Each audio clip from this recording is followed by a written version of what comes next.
April 1st, 1945.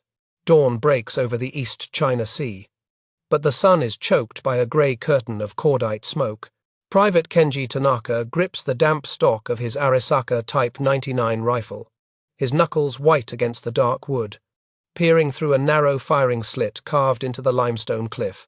Below him, the ocean has vanished, replaced by an armada of 1,400 American ships stretching to the horizon like a floating steel city. The air vibrates not with wind, but with the low, terrifying thrum of naval engines and the whistle of incoming 14-inch shells. The bombardment has been relentless for days, a phenomenon the locals have already named the Typhoon of Steel because it feels less like war and more like a weather event. The limestone walls of the cave shudder violently with every impact, sending fine white dust cascading down onto the helmet of the man crouching next to Tanaka. He watches a massive geyser of dirt erupt on the beach below, obliterating a palm tree as if it were a matchstick. There is no glory in this waiting, only a vibration that rattles the teeth in his skull and loosens his bowels. General Mitsuru Ushijima has commanded something that goes against every instinct of the Imperial Japanese Army spirit. He has ordered them not to fight on the beaches, not to charge with bayonets at the water's edge, but to burrow into the earth like frightened animals. The plan is a strategy of attrition designed to bleed the Americans dry by forcing them to dig the defenders out of the rock one by one. Tanaka knows that giving up the landing zone means the enemy will come ashore unopposed, a thought that tastes like bile and shame in the back of his dry throat. Out on the water, the landing craft churned toward the Hagushi beaches in flawless geometric waves, their engines roaring a challenge that goes unanswered. Thousands of Marines and soldiers wade through the surf, weapons raised, expecting a storm of machine gun fire that never comes. They look around bewildered, checking their flanks, their boots sinking into the wet sand of an island that seems to be sleeping or dead. To the American commanders peering through binoculars from the decks of their battleships, this silence is more terrifying than the roar of battle because it suggests a trap of unimaginable proportions. Deep inside the Shuri line, the subterranean fortress is a masterpiece of military engineering and desperate labor. Over 60 miles of tunnels have been hacked into the coral and limestone by hand, connecting natural caverns into a sprawling underground city. Ventilation shafts are disguised as innocuous bushes, and firing ports are angled to cover every ravine and draw without revealing their position.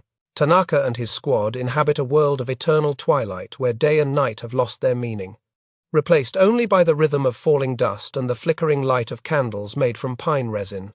The air inside the cave is heavy with moisture and the metallic tang of fear, a smell that no amount of ventilation can fully remove.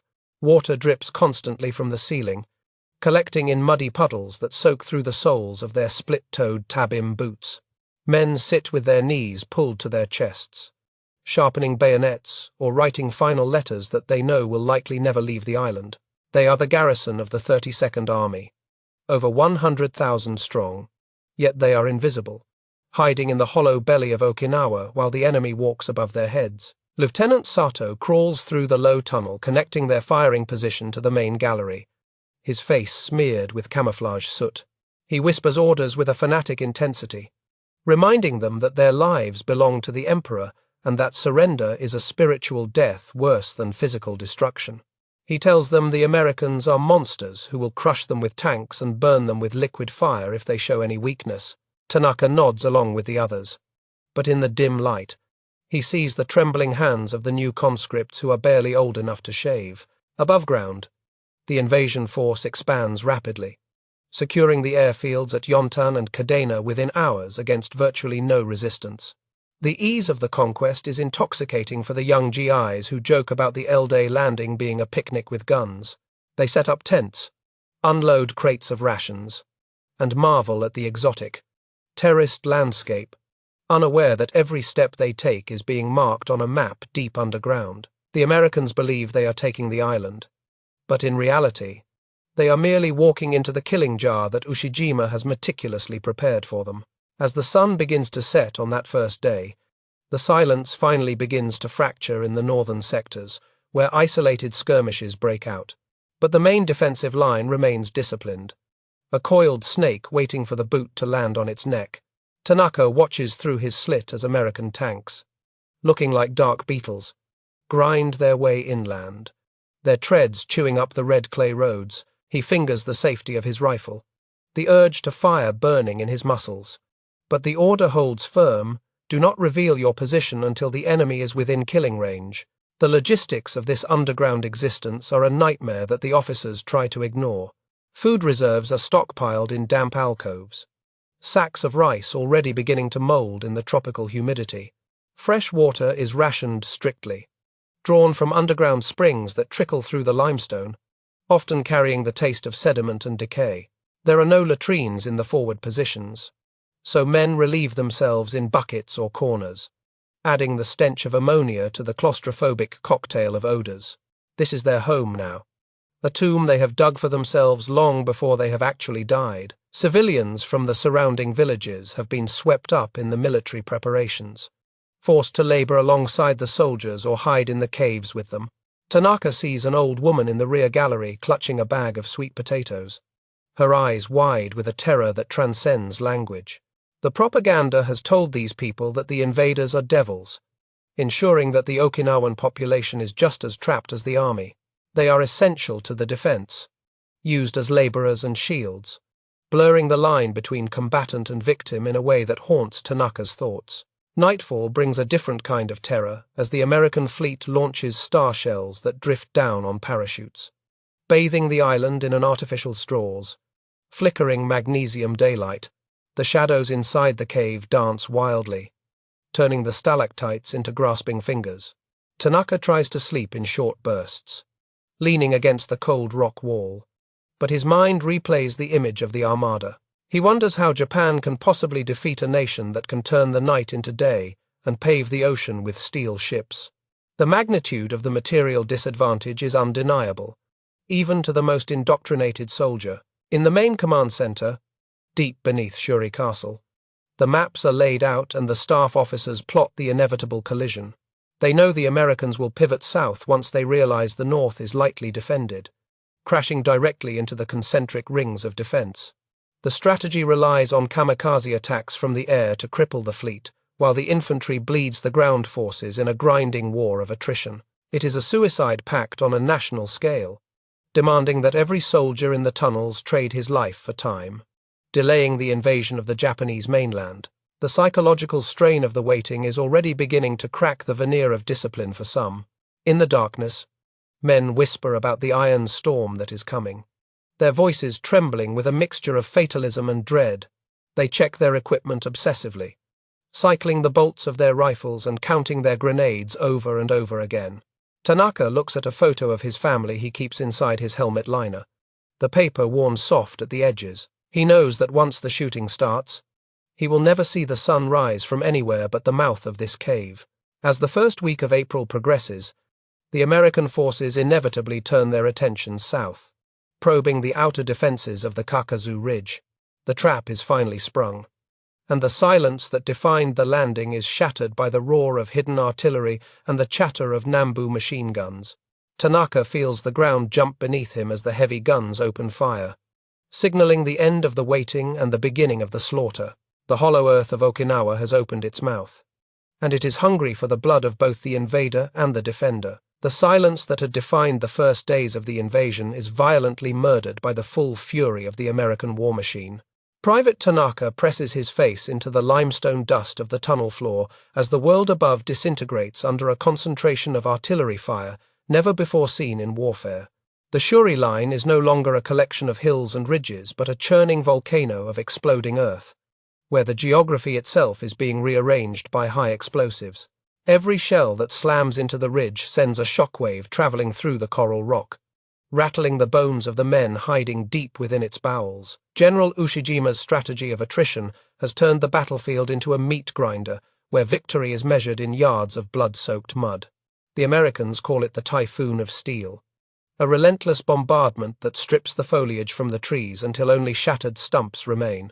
To Tanaka, crouching in the dark with his hands over his ears, it feels as though the sky is made of iron and is falling piece by piece.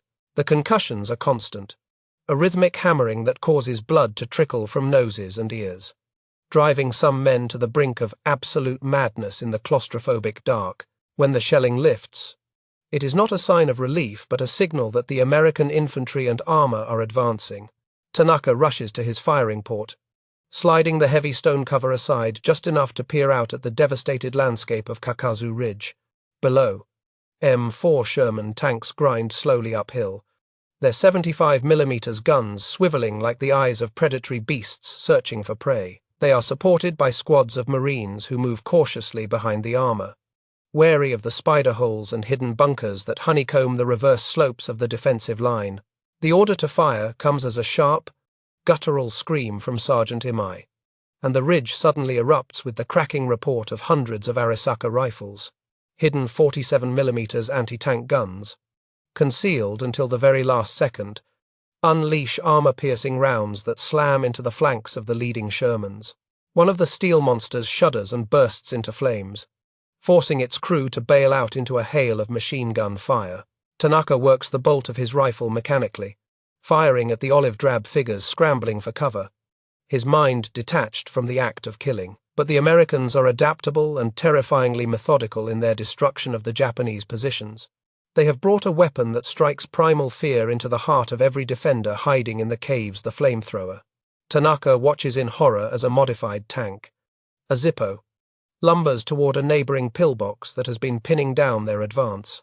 A long, thick tongue of liquid fire spurts from its turret, coating the bunker in napalm that sticks to everything it touches. The orange flame roars with a distinct, sucking sound, consuming all the oxygen in the immediate area. The screams that echo from that burning bunker are unlike anything Tanaka has ever heard. Human voices distorted by agony and the melting of vocal cords.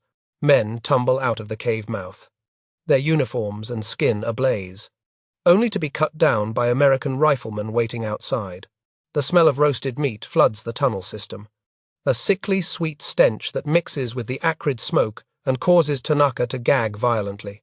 This is the reality of the blowtorch and corkscrew tactic, where fire is used to flush them out and explosives are used to seal them in forever. Inside the tunnel, the atmosphere shifts from disciplined determination to a frantic, wide-eyed terror as the soldiers realize their fortress is also a trap. Lieutenant Sato moves down the line, striking a man who is weeping with the flat of his sword, screaming that they must hold the line for the Emperor. He orders a suicide squad to prepare satchel charges, heavy canvas bags filled with explosives, to attack the tanks at close range. Tanaka watches 3 of his comrades tie the cords around their waists, their faces pale masks of resignation as they prepare to die. Nightfall offers no respite, but it changes the nature of the combat from industrial slaughter to intimate, savage butchery. Under the cover of darkness, the Japanese launch counterattacks to retake lost positions, creeping through the ravines with bayonets fixed. Tanaka crawls on his belly through the mud, the flares overhead casting long, dancing shadows that make every rock look like an enemy soldier. They clash with the Marines in the ruins of a village, a chaotic melee of knives, grenades, and entrenching tools where friend and foe are indistinguishable until the final fatal blow. The casualties on the Shuri line are mounting at a rate that the 32nd Army cannot sustain. Despite the ferocity of their resistance, the tunnels are beginning to fill with the wounded, men with shattered limbs and shrapnel tears who groan in the darkness because there is no morphine left to silence them. The medics move among them like ghosts, changing bloody bandages that are stiff with dried gore, offering only water and prayer. Tanaka tries to ignore the pleading eyes of a boy from his village whose stomach has been torn open, focusing instead on cleaning the mud from his rifle bolt. Water has become as precious as ammunition, the underground springs muddied by the constant shelling and the movement of thousands of boots. The soldiers are rationed to a cup a day, their lips cracking and bleeding from dehydration in the humid, stagnant air of the caves. They lick the condensation from the limestone walls and drink from puddles that shine with an oily film, risking dysentery to quell the burning in their throats. The thirst is a constant, nagging companion that dulls the mind and makes the physical exertion of combat even more exhausting. Above ground, the landscape of Okinawa is being erased, the lush green ridges turned into a moonscape of grey craters and splintered wood. The constant rain of high explosives has churned the soil into a fine powder that turns to a thick, sucking paste whenever the tropical showers pass through. Tanaka sees the bodies of both Japanese and American soldiers left out in the open, decomposing rapidly in the heat. Their forms bloating until they are unrecognizable. The war has stripped the island of its beauty and humanity, leaving only a raw, festering wound in the earth. The psychological warfare is as relentless as the shelling, with American planes dropping thousands of leaflets urging surrender. They flutter down like snow, promising food, water, and medical treatment, temptations that gnaw at the resolve of the starving defenders. Sergeant Imai gathers the papers and burns them in a small pile, warning the squad that it is a trick and that the Americans will torture and kill anyone who gives up. Tanaka watches the paper curl and blacken, wondering if the Americans really are the monsters the officers describe, or if they are just men like him. As the weeks grind on, the defensive perimeter of the Shuri line slowly contracts, forcing the survivors into an ever-shrinking network of tunnels. The connection between the various cave systems begins to break down as sections are collapsed by heavy naval gunfire or sealed by American engineers. Tanaka feels the isolation growing, the sense that they are being cut off from the rest of the army and left to die in their individual holes. Communication wires are severed, runners are killed, and orders become sporadic and confused, adding to the growing sense of doom. In the midst of a heavy barrage, a direct hit collapses the entrance to Tanaka's sector, trapping them in a cloud of choking dust and darkness. For hours, they dig frantically with hands and bayonets, terrified that the air will run out before they can breach the blockage. When they finally break through to the surface, the light hurts their eyes, and the fresh air tastes overwhelmingly sweet compared to the fetid atmosphere of the tomb. They emerge to find the landscape changed again, landmarks erased, forcing them to reorient themselves in a hell that is constantly shifting. By late May, the undeniable reality sets in that the Shuri line cannot hold indefinitely against the overwhelming material superiority of the enemy. The order comes down from General Ushijima to prepare for a withdrawal, a retreat that signals the beginning of the end. Tanaka looks at the faces of the men around him, gaunt, filthy, and hollow-eyed, and knows that they are merely prolonging the inevitable. They are leaving the strongest fortress they have ever known to march south into a trap from which there will be no escape. The destruction of the Shuri line is accompanied by a meteorological shift that turns the nightmare of combat into a struggle for basic survival against the elements. The plum rains of late May descend upon Okinawa, unleashing torrential downpours that do not cease for days on end. Private Tanaka watches from the lip of his flooded foxhole as the battlefield dissolves into a vast, churning ocean of brown sludge. The clay soil, pulverized by weeks of shelling, transforms into a viscous glue that sucks the boots off soldiers' feet and immobilizes even the most powerful American tanks. Deep beneath the crumbling ruins of Shuri Castle, the command staff of the 32nd Army is locked in a desperate debate that will seal the fate of tens of thousands. General Ushijima faces a stark choice between dying in the rubble of the castle or retreating to the south to prolong the battle for a few more weeks. The decision is made to withdraw to the Kian Peninsula, a tactical move designed to bleed the Americans further, but one that condemns the civilian population to the crossfire. The order spreads through the tunnels like a virus, bringing with it a sense of profound betrayal and dread. For the soldiers on the line, the order to retreat involves a gruesome prerequisite that haunts Tanaka to this day. There are thousands of severely wounded men in the caves, soldiers who cannot walk and cannot be carried through the mud. The medical officers move through the wards with syringes of morphine and potassium cyanide, administering the final relief to those who are being left behind. Tanaka hears the muffled sobs of men who realize they are being discarded, their loyalty repaid with a lethal injection or a hand grenade pressed into their palm. The withdrawal begins under the cloak of a moonless pass, rain-swept night, a spectral procession of the damned moving south. The roads are indistinguishable from the rice paddies, waist-deep in a slurry of mud, excrement, and decomposing bodies. Tanaka trudges forward, his shoulder aching under the weight of a machine-gun tripod, his feet slipping on the slick, uneven ground. Every few steps, someone stumbles and falls into the muck, flailing silently to get back up before the column tramples them into the suffocating earth. This retreat is not a military maneuver but a chaotic exodus that includes terrified Okinawan civilians who have been displaced from their homes, old women carrying bundles of heirlooms, mothers with infants strapped to their backs, and crying children mix with the retreating soldiers.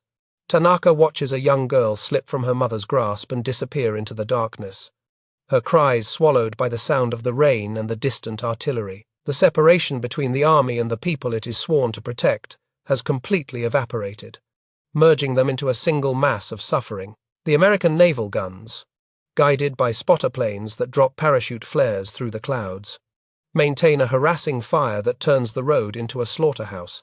Huge shells slam into the retreating columns without warning, sending geysers of mud and body parts into the air.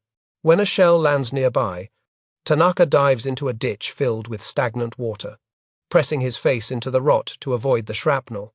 When he stands up, the civilians who were walking beside him are gone, replaced by a smoking crater and scattered bundles of clothing. Discipline begins to fracture under the strain of the march and the knowledge of impending defeat.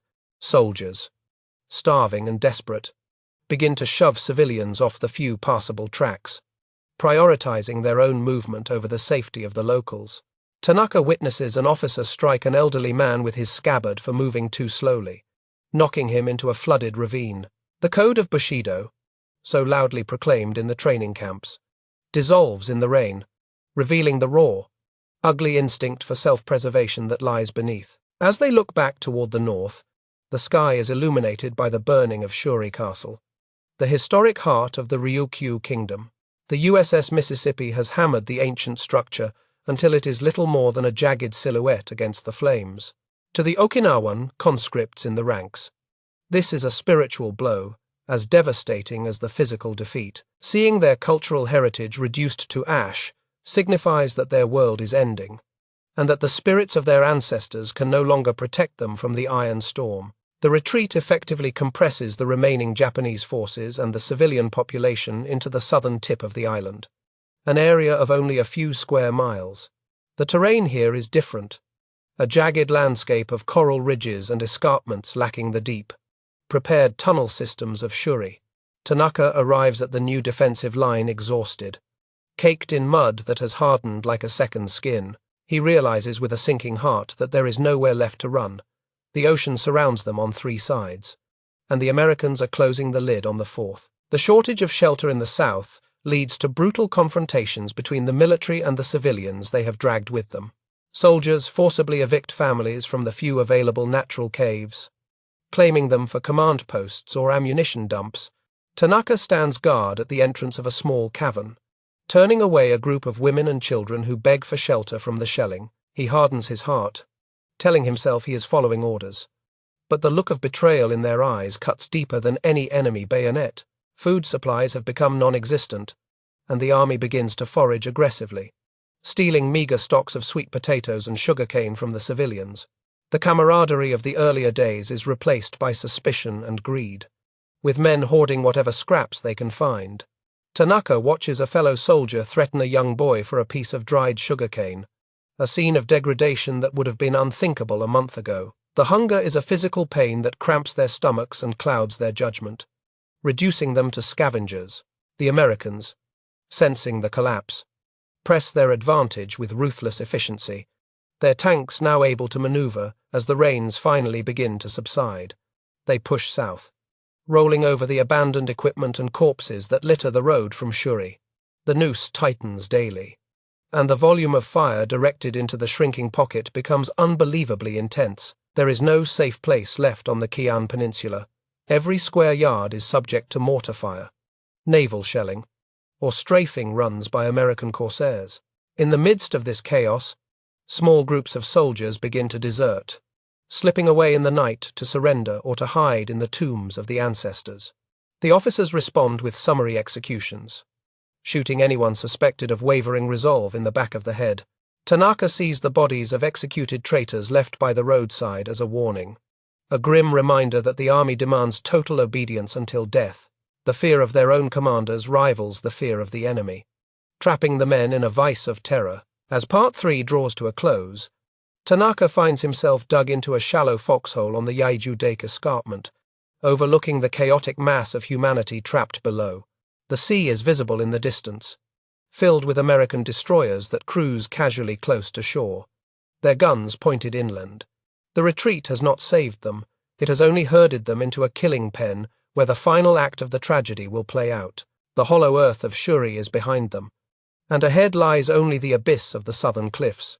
The retreat has compressed the battlefield into a jagged triangle of coral and limestone at the southern tip of the island, creating a density of human suffering that defies comprehension. Over 100,000 civilians and the remnants of the 32nd Army are now packed into an area measuring less than 5 square miles. Private Tanaka crouches behind a jagged outcropping on the Yaiju Dake escarpment, looking down at a scene that resembles a vision of hell painted by an insane artist. The separation between the front lines and the rear areas has vanished completely, leaving only a swirling, chaotic mass of soldiers, refugees, and bursting shells. The geography of the south offers no deep subterranean fortresses like Shuri, but rather a honeycomb of sharp ridges and natural caves that provide only superficial protection.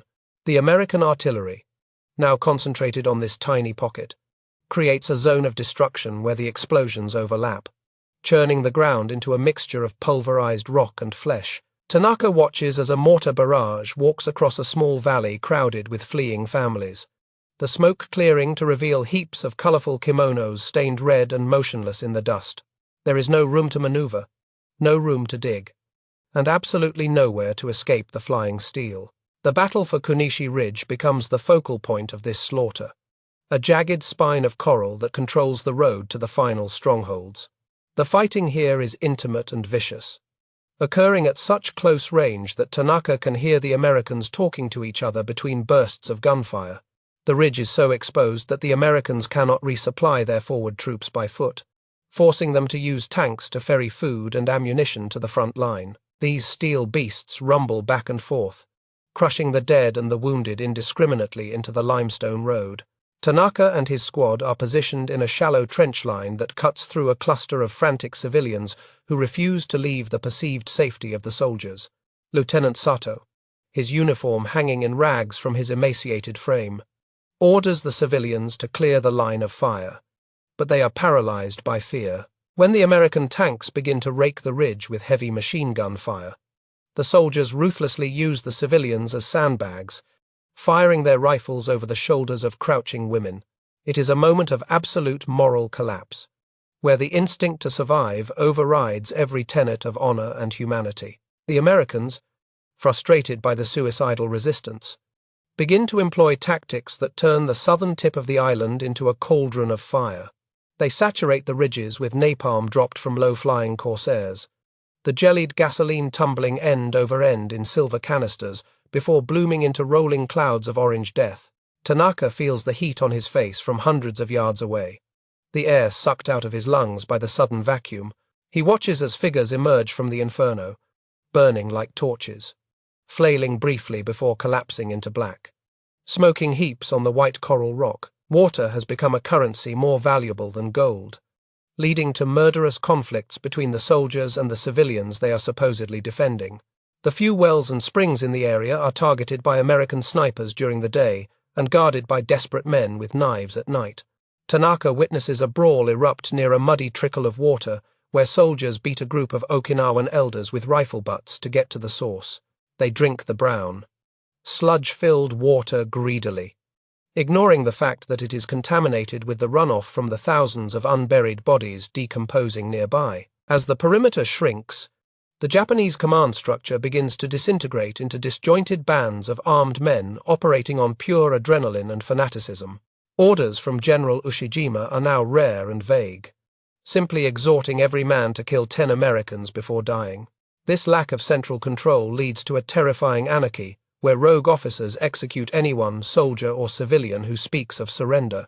Tanaka keeps his head down, trusting no one, not even the men in his own platoon, as the fear of being shot for defeatism becomes as acute as the fear of the enemy. The caves in this sector are natural sinkholes and caverns, lacking the ventilation and exits of the Shuri system, turning them into suffocating death traps. When American troops locate a cave entrance, They no longer hesitate or attempt to negotiate. They simply seal it with explosives or pump in thousands of gallons of gasoline. Tanaka hears the dull thumps of these demolitions reverberating through the ground.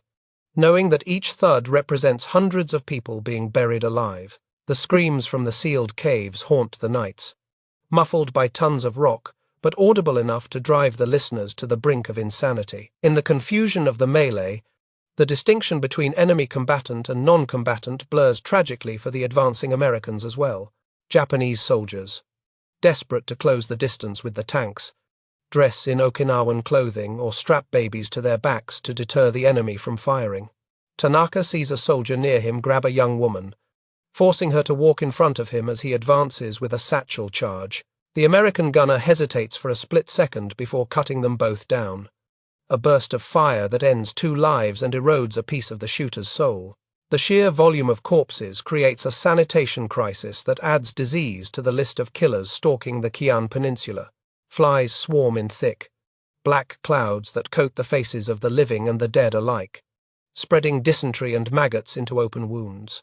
Tanaka tries to brush them away, but they are relentless, a buzzing reminder of the decay that surrounds him. The stench of the battlefield is a physical weight, a thick, cloying odor of rotting flesh, sulfur, and human waste that clings to the skin and makes eating the meager rations impossible. Under the cover of darkness, the Japanese launch banzai charges that are less about tactical victory and more about seeking an honorable death. These attacks are terrifying spectacles of noise and violence, with men screaming the emperor's name as they charge into the teeth of automatic weapons fire. Tanaka participates in one such assault near the base of Yuzadak, running blindly through the dark while tracers zip past his head like angry hornets. The attack dissolves into confusion and slaughter, achieving nothing but adding another layer of bodies to the carpet of dead covering the valley floor. The American psychological warfare units broadcast constantly from loudspeakers mounted on tanks, their amplified voices booming over the battlefield. They play nostalgic Japanese folk songs and read letters from prisoners who claim they are being treated well, urging the defenders to cease resistance. To Tanaka, these broadcasts are a form of torture, a siren song tempting him to lay down his rifle and walk toward life. But the presence of the officers, their swords drawn and eyes wild with sleeplessness, keeps him pinned in his hole, a prisoner of his own army. As the Americans seize the high ground of the Yaeju Dake, they gain direct line-of-sight observation over the final shrinking pocket of resistance. The artillery fire becomes terrifyingly precise, picking off individual groups of men as they try to dash between cover. Tanaka feels the noose tightening, the safe zones vanishing until there is literally nowhere left to stand that is not under fire. The realization hits him that there will be no evacuation, no miracle weapon, no divine wind. There is only the waiting for the shell that bears his name. The coastline to the south, once a scenic vista of blue water, is now a wall of grey steel ships blockading the island. Tanaka looks out at the ocean and sees the impossibility of escape. The water churning with the wakes of patrol boats hunting for swimmers. Some soldiers, breaking under the strain, strip off their uniforms and swim out to sea, preferring to drown in the clean water rather than die in the filth on shore. They are picked off by rifle fire or simply disappear beneath the waves, their war ending in silence. By the middle of June, the organized defense has effectively collapsed, replaced by a frantic scramble for the last remaining caves near the cliffs. The battle has devolved into a hunt, with the Americans meticulously clearing the killing fields yard by bloody yard. Tanaka, now separated from his unit and running on instinct, retreats toward the sea, moving deeper into the abyss where the final, darkest chapter of the battle waits to be written. The killing fields behind him are silent now, save for the buzzing of the flies and the groans of the dying who have been left behind. The transition from the exposed ridges to the interior of the final natural caverns is not an escape, but a descent into a biological nightmare. Private Tanaka crawls into the limestone maw of a cave near the cliff's edge, expecting shelter, but is immediately assaulted by a stench so violent it makes his eyes water. It is the smell of thousands of unwashed bodies, rotting flesh, excrement, and ancient dampness, all concentrated in a space with zero ventilation. The air is thick and heavy, possessing a physical weight that coats the inside of his lungs with a sickly, sweet film that tastes of death. Inside, the darkness is absolute, broken only by the feeble light of dying candles and the occasional flash of a lighter. The floor is not rock, but a slippery carpet of mud mixed with blood and human waste, a sludge that clings to everything. Tanaka tries to find a space to sit, but the cave is packed so tightly that he has to step over the legs and torsos of huddled figures. Soldiers and civilians are pressed together like livestock in a slaughterhouse chute, their limbs entangled, stripping away the last vestiges of personal space and human dignity. The sounds of the cave are a chorus of the damned, a low-frequency drone of moaning that never stops, day or night. In the deeper recesses, the wounded have been stacked in rows, their bandages black with dried blood and crawling with white maggots. There are no medical supplies left, no morphine to dull the agony of shattered bones or gut wounds. So the men simply scream until they pass out from exhaustion. Tanaka listens to a boy next to him whimper for his mother in a delirium caused by sepsis, a sound that grates on his sanity like a file against metal. Water is a memory here, replaced by a thirst so consuming that it drives men to acts of madness. The stalactites drip condensation at a maddeningly slow rate, and men fight silently in the dark to catch the precious drops on their tongues. Some have resorted to drinking the muddy sludge from the floor, knowing it will kill them with dysentery but unable to stop themselves. Tanaka watches a soldier lick the sweat from his own arm, his eyes wide and feral in the gloom, capturing the absolute desperation of a biological organism denied its most basic need. The psychological toll of this subterranean confinement is shattering the minds of the survivors more effectively than any artillery barrage.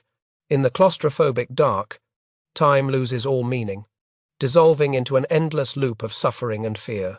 Men hallucinate, seeing demons in the shadows or holding conversations with comrades who died weeks ago. Tanaka finds himself staring at a rock formation that looks like the face of his father, whispering apologies to it for dying in such a shameful, filthy hole instead of on a glorious battlefield. Sanitation has completely collapsed, turning the cave into a breeding ground for every disease known to the tropics. There is no way to dispose of the waste produced by hundreds of people, so it accumulates in the corners and eventually spreads across the floor. The heat generated by so many bodies raises the temperature to a suffocating degree, accelerating the decomposition of the dead who cannot be moved outside. The living are forced to coexist intimately with the rotting corpses of their friends, breathing in the gases of their decay. Amidst this squalor, the presence of civilians adds a layer of tragic tension that tears at the soldiers' remaining morals. Mothers clutch babies who are too weak to cry, their small faces gaunt and skeletal in the flickering light. Tanaka sees a woman trying to breastfeed an infant, but she is so malnourished that she has nothing to give, and they both simply stare into the void with hollow eyes. The soldiers, once their protectors, now view them with a mixture of guilt and resentment, seeing them as more mouths to feed and more obstacles to movement. The fear of the American flamethrowers dominates every waking moment, a collective terror that unites everyone in the cave. They know that if the enemy finds the entrance, a single burst of liquid fire will turn this sealed chamber into an oven. Every time the ground shakes from a nearby explosion, a ripple of panic surges through the crowd, causing a stampede toward the rear of the cavern. Tanaka grips his rifle, not to fight the Americans, but to keep from being crushed by his own panic-stricken countrymen in the event of a breach. Lieutenant Sato, now a shadow of the arrogant officer he was at Shuri, still stalks the cave like a vengeful ghost.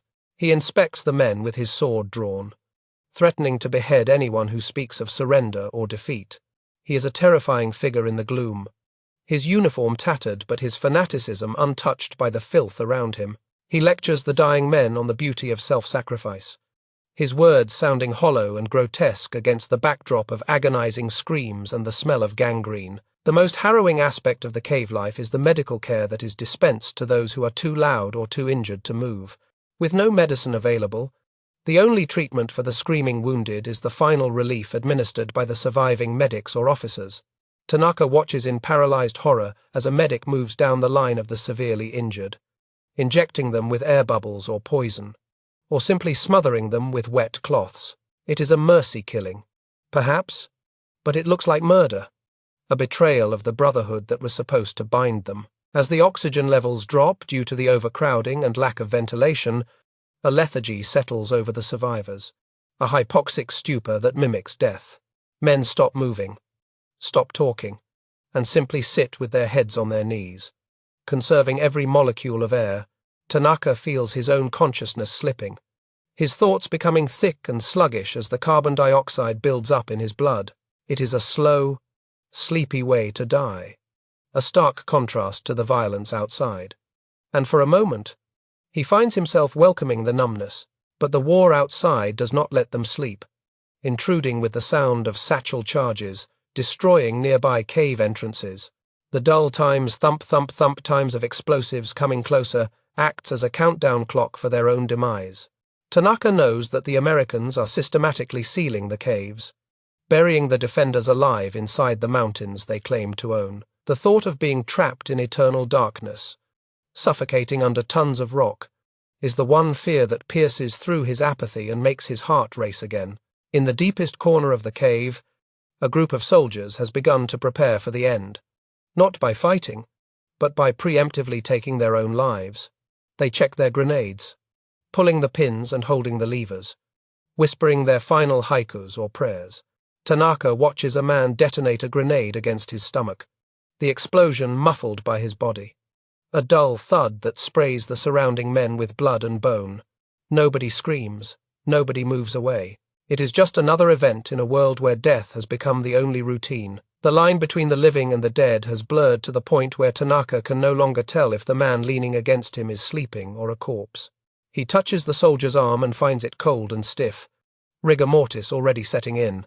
He does not move away because there is nowhere to go, so he remains shoulder to shoulder with the dead man, sharing the warmth of the living with the cold of the deceased. It is the ultimate confession of their defeat. They are no longer an army, but a mass of biology decomposing in the dark. As Part 5 ends, a voice from the cave entrance shouts a warning that the Americans have been spotted on the ridge directly above them. The lethargy vanishes, replaced by a frantic, scrambling terror as the reality of the end comes crashing in.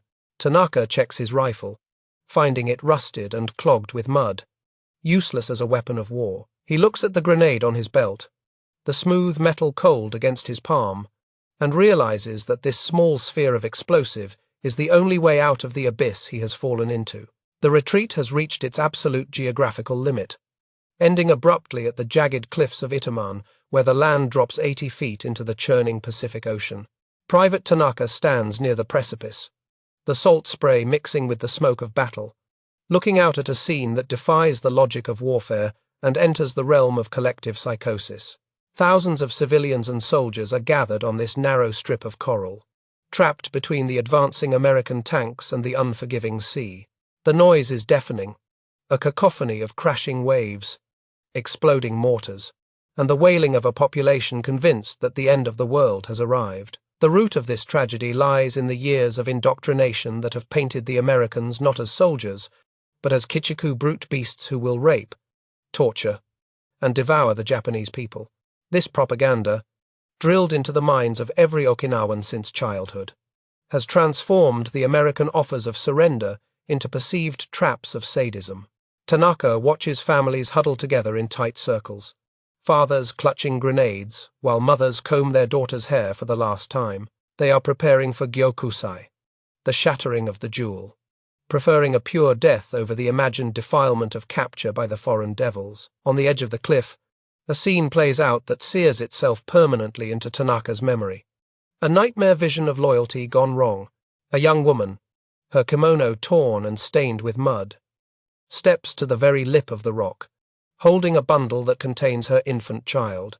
She looks back once at the approaching tanks, her face a mask of terrified resolve, before stepping off into the empty air without a scream. Tanaka rushes forward involuntarily, watching her body tumble like a broken doll until it smashes against the jagged rocks below, disappearing into the white foam. The suicide is contagious, spreading through the crowd like a wave of hysteria that overrides the biological instinct to survive. Dozens of people begin to follow her example, leaping from the heights in groups, holding hands as they plummet to their deaths, The sound of bodies hitting the water and the rocks is a sickening, wet slap that is audible even over the roar of the artillery. The ocean below, once a pristine blue, begins to turn a dark, murky red as the tide washes over the growing pile of corpses at the base of the cliffs.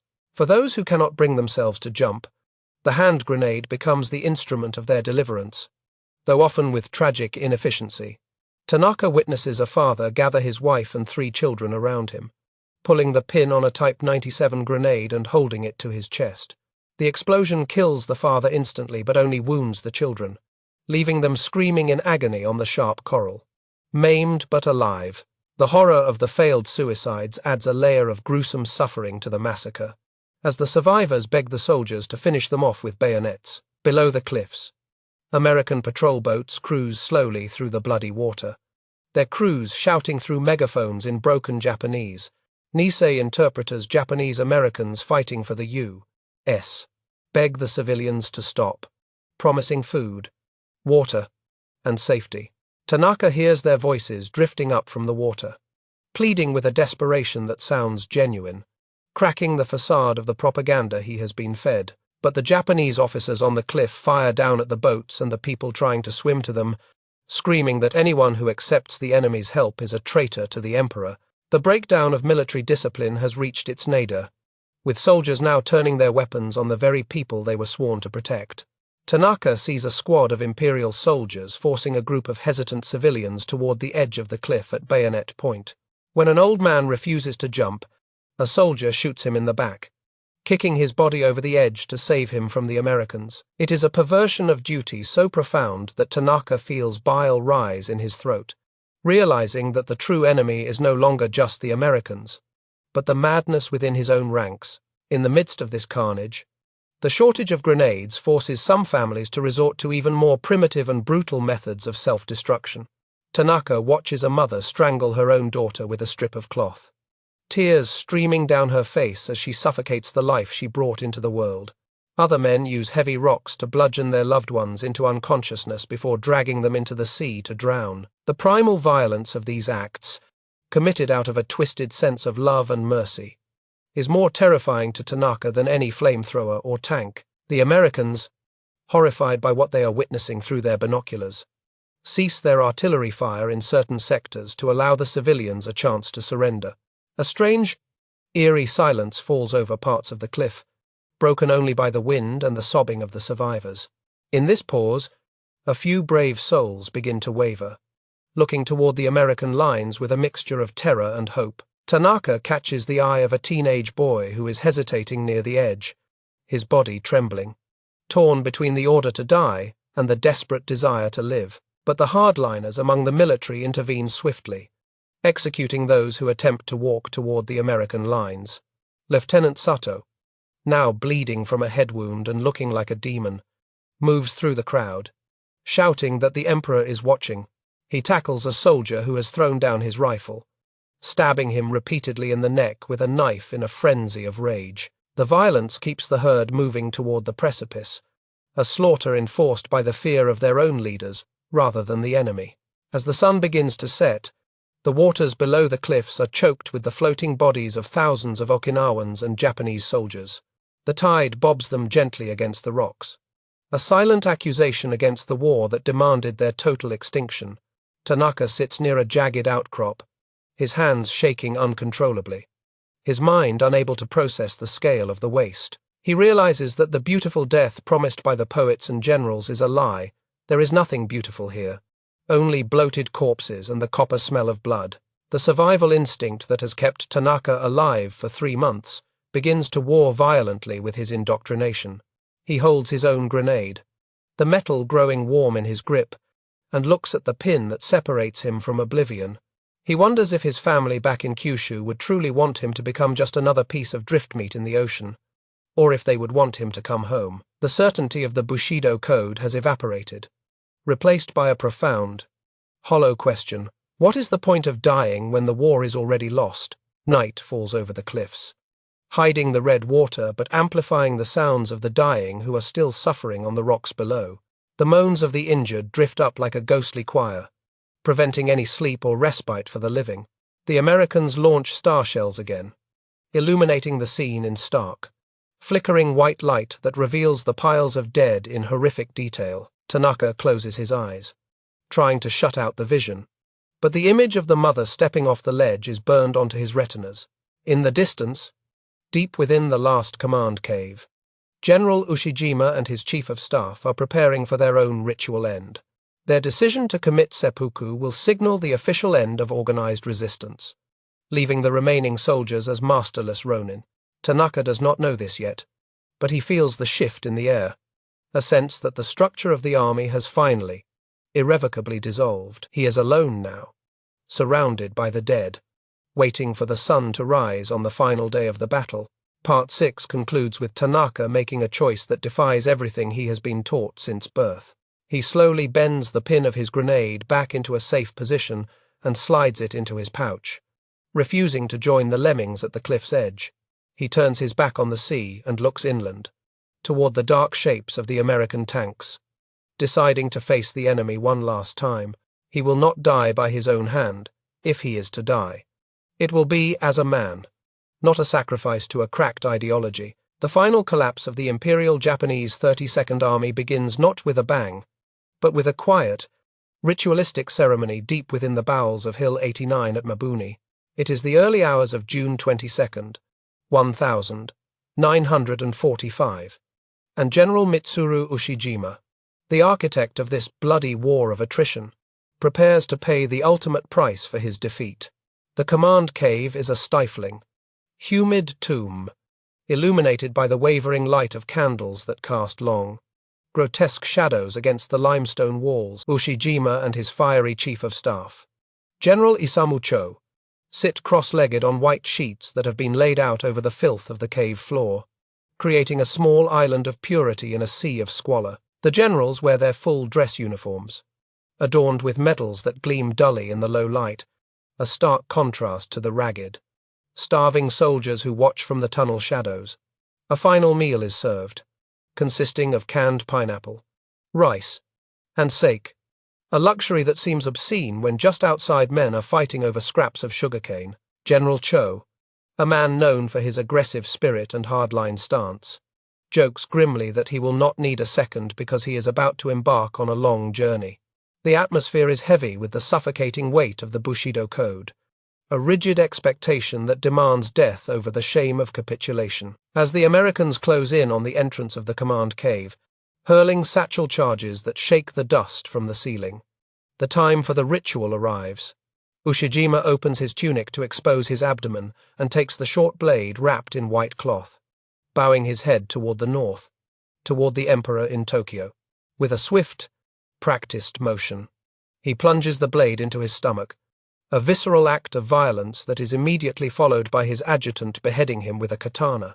The two heads roll onto the white fabric, signaling the official decapitation of the army's leadership and the end of organized resistance on Okinawa.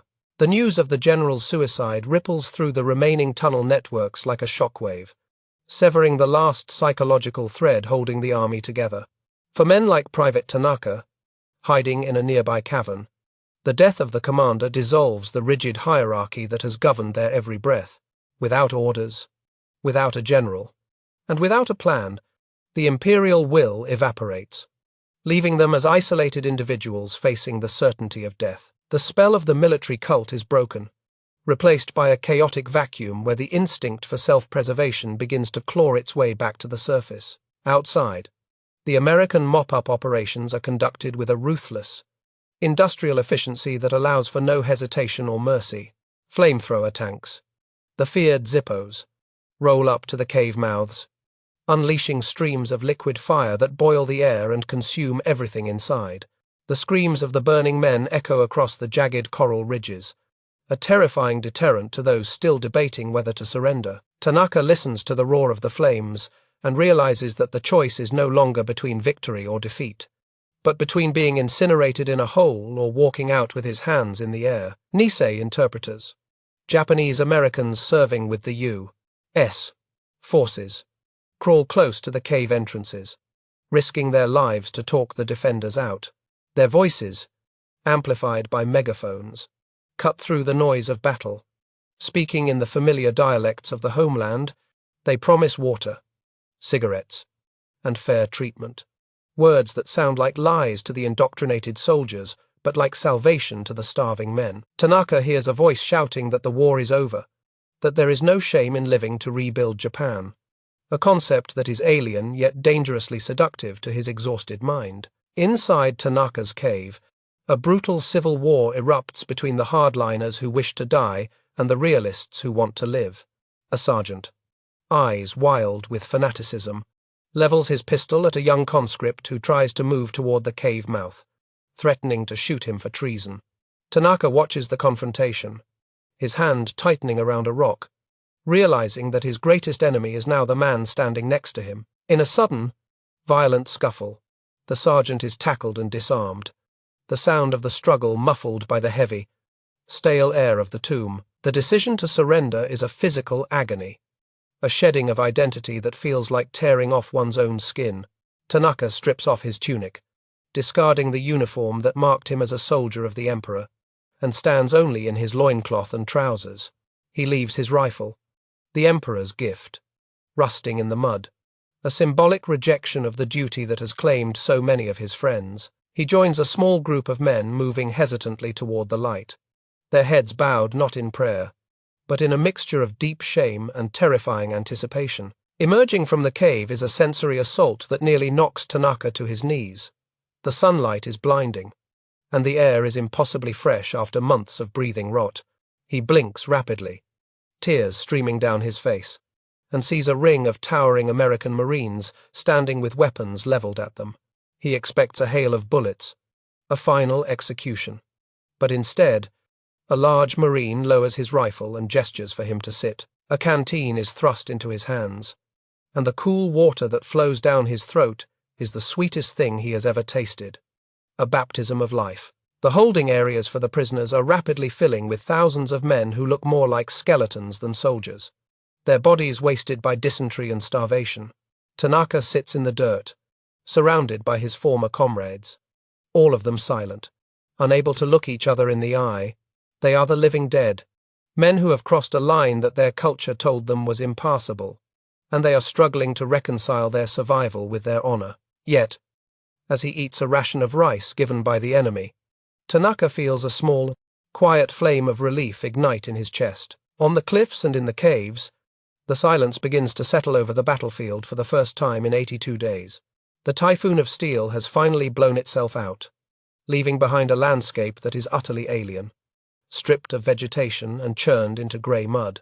The silence is heavy and profound, broken only by the sound of the wind whistling through the shattered coral and the distant hum of truck engines. The guns are cold, the planes are grounded, and the island of Okinawa lies broken and bleeding under the summer sun. The cost of this silence is staggering, a toll that is visible in the swollen bodies that still wash up on the shoreline with every tide.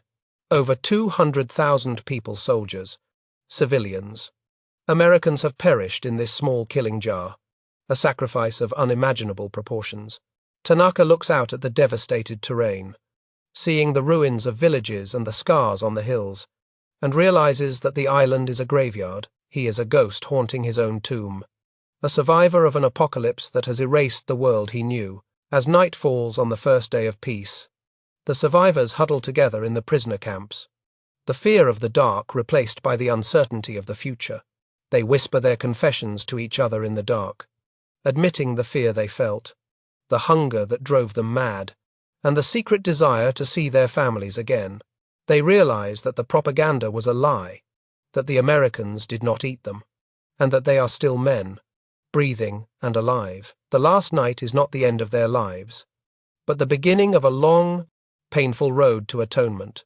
The Battle of Okinawa ends not with a parade, but with the quiet sobbing of men who have lost everything but their lives. The caves of Shuri, the ridges of Kakazu, and the cliffs of Itaman remain as silent monuments to the ferocity of the human spirit and the madness of war. Private Tanaka closes his eyes, no longer a soldier of the empire, but a prisoner of peace, carrying the weight of the dead in his memory. The war is over, the guns are silent, and the hollow earth of Okinawa keeps its secrets, burying the past beneath the regrowth of the jungle.